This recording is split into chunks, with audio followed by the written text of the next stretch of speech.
Specs of the e-bikes. What you need to know in 2024.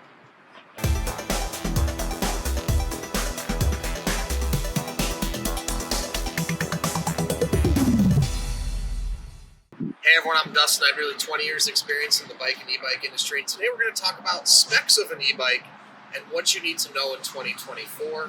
But before we get into it, hit that subscribe button below. Stay in touch with us here at 630. Be the first to know about all the new content we're putting out, giveaways we're doing, and of course, new product releases. All right, if you're shopping for an e-bike in 2024, you're going to want to know about the specs and know about what are specs that you can expect when buying an e-bike. So I've got 5 different e-bikes right here from 630. All these are linked in the description below if you want to check them out. And I'm going to run through just some different specs, some different things, and how they correlate to how you would want to choose an e-bike in 2024. So let's start with motor size, obviously. Common motor sizes for riders that are going to stick to pavement are 250, 350, 500, or 750. Here in California, if you want to ride on the streets or stay in the bike lane, your motor cannot be larger than 750 watts. In excess of that, you can have e-bikes that are north of 750 watts.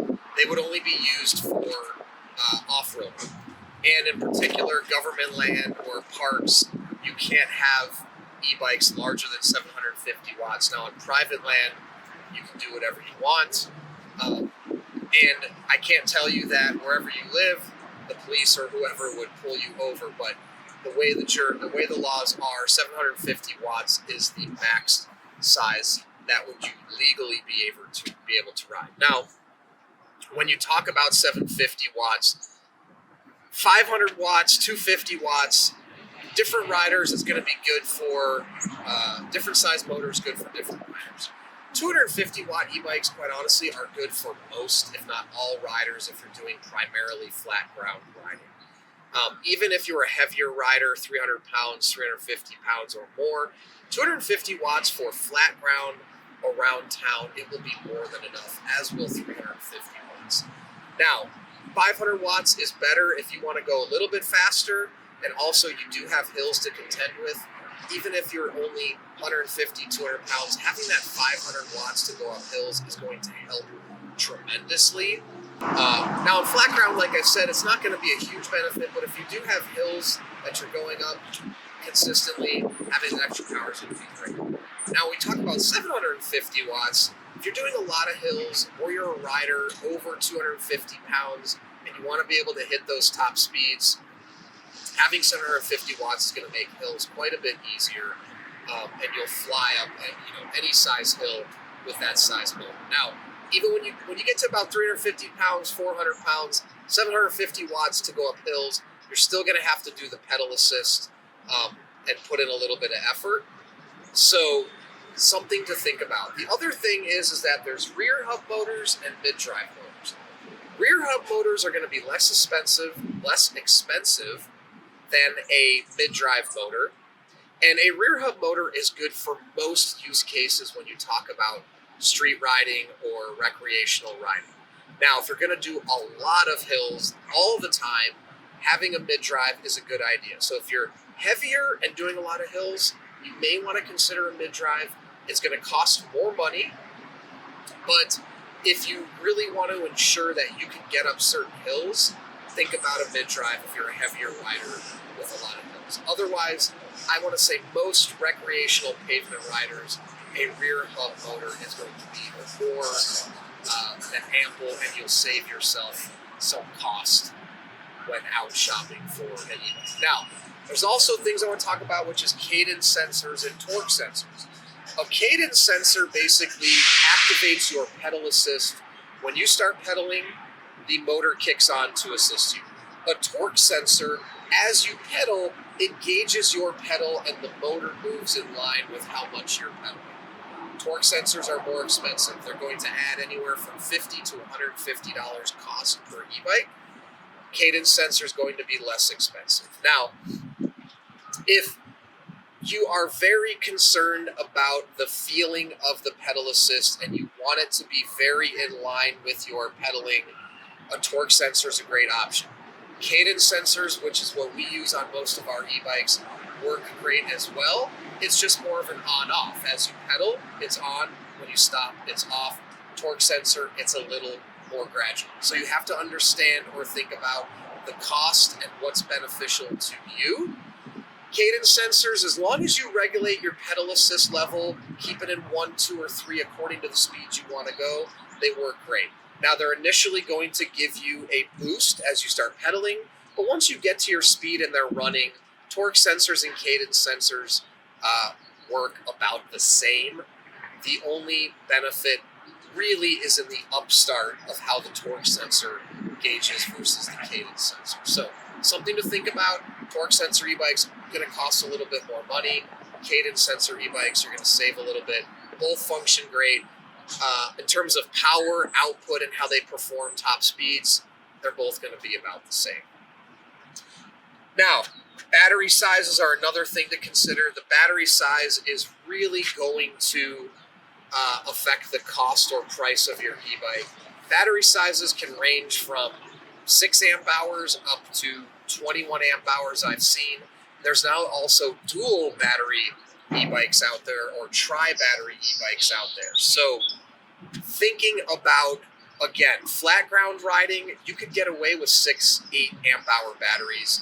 You have hills, you want to move into the 10 amp hour, 14 amp hour. You're doing lots of hills, working really hard. You may want to consider 15 to 21 amp hour batteries to really get a lot of juice. Another option is you can also carry extra batteries with you. So something to think about as well. So flat ground riding, 6, 8, 10, totally fine. You have hills to contend with, but not constantly riding hills. 10 amp hour, 14 amp hour. If you're doing hills just non-stop, you want something probably 14 amp hour and bigger. And again, the battery size go up, the cost of the e-bike's going to move in line with that as well. So something to think about. I've ridden, our e-bikes have 10.4 amp hour. We also offer an extended range, 14 amp hour, and I've got north of 40 miles on a single charge, even with some hills. So you just have to think about what is best for you and where you're going to ride and what type of riding you're going to do so you can match up the type of battery that you need. All right, some other features and specs. Most e-bikes nowadays will have disc brakes. There is hydraulic or mechanical. Mechanical brakes work just fine. The difference between hydraulic and hydraulic is going to self-adjust over time as the liquid moves through the lines and keeps the brakes closer. Typically, a hydraulic disc is going to be more expensive than a mechanical disc brake. There also might be a little more maintenance required over time to bleed the lines, things like that. But mechanical disc brakes are the most common type of disc brakes, and they provide more than ample stopping power for most e-bikes. Now, lastly, moving into tire sizes, you're finding tons of different tire sizes out there. Thick tire, thin tire. It comes down to really how do you want to pedal and how much pedaling do you want to do. Okay, tires are another thing you want to look at with specs on e-bikes. If you're somebody that wants to pedal a lot more or even pedal without the motor, you'll want to opt for a tire that's sized like a traditional tire on a bike. Something like a 2.125 by 26 or a 700C. If you're going to rely on the motor more and the pedal assist or the throttle, then you probably want to look at the 20-inch fat tire or even the small tire, because pedaling these is going to be more effort than pedaling like a e-bike that resembles a normal bicycle. Now, not to say that you can't pedal them, but if you have the ambition to get out and ride in a very low pedal assist or without it, you're going to want a bike, an e-bike, that rides like a traditional bicycle. So something to think about when you're choosing the specs, how you're going to use it. If you're going to use the motor a lot, opt for a fat tire.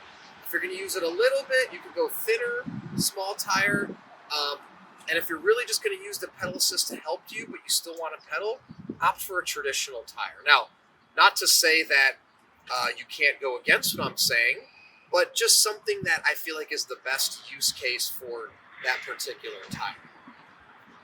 Okay, now, another big spec or the overarching most important thing I think about with an e-bike is the sitting position and the riding position. Especially if you're someone that's going to do really long rides, 15, 20, 30-mile rides. It's all well and good, these different e-bikes that exist now, these dirt bike-looking e-bikes and moped-looking e-bikes, but really think about your use case and what's going to be comfortable for you for long-distance rides. There's certain e-bikes that are better for just short, zippy little rides, but in terms of being in an absolute comfort position for longer rides, that can impact your body over the course of the ride and after the ride. So we've got bikes here that put you in ergonomic riding positions, even our 20-inch. And there's more of these style where you lean forward a little bit, but you've got more control over the steering. And quite honestly, certain riding positions may be more comfortable for certain riders. I tend to think that an upright ride with relaxed arms is the most comfortable riding position. But I think with e-bikes, that's something that's very important to think about. The motor, the battery, all of that's important, don't get me wrong. But the sitting and riding position, I think, is even more important because you're going to be moving around in it. You're going to be going long distances, like I said. It's like a car, right? The motor and the power and all that is important. But if you're driving 60 miles a day and your seat's not comfortable, you're probably not going to love that motor size too much, even if you can go 0 to 60 in 3 miles an hour. I think e-bikes are very much the same way. There's a lot of people now choosing just for the motor and the battery, but maybe not thinking about, well, how am I sitting? How am I riding? And I know for a lot of senior riders in particular, riding position is very important. But even for me, I want to be comfortable first, then align myself with the battery and specs that are important. So something to think about that I think a lot of people, when looking at specs and choosing an e-bike, don't put at the highest priority list in terms of things that they should pay attention to when choosing an electric bike. So that's a summary of some of the specs I think you need to know about in 2024 when choosing an e-bike. If you have any comments or thoughts, please put them below in the comment section or reach out to us, the team at sixthreezero.com, or call us 310-982-2877. Also, you can check out all of these e-bikes right here that I've got in the description below and 630's e-bikes. We also offer a test ride your e-bike for 30 days. If you don't love your e-bike for the first 30 days, send it back, no questions asked, no money out of your pocket. In addition to that, we warranty everything for a year, parts and labor. Anything goes wrong in the first year, we take care of it, no questions asked. Lastly, join our Facebook group, 630 Pedalers.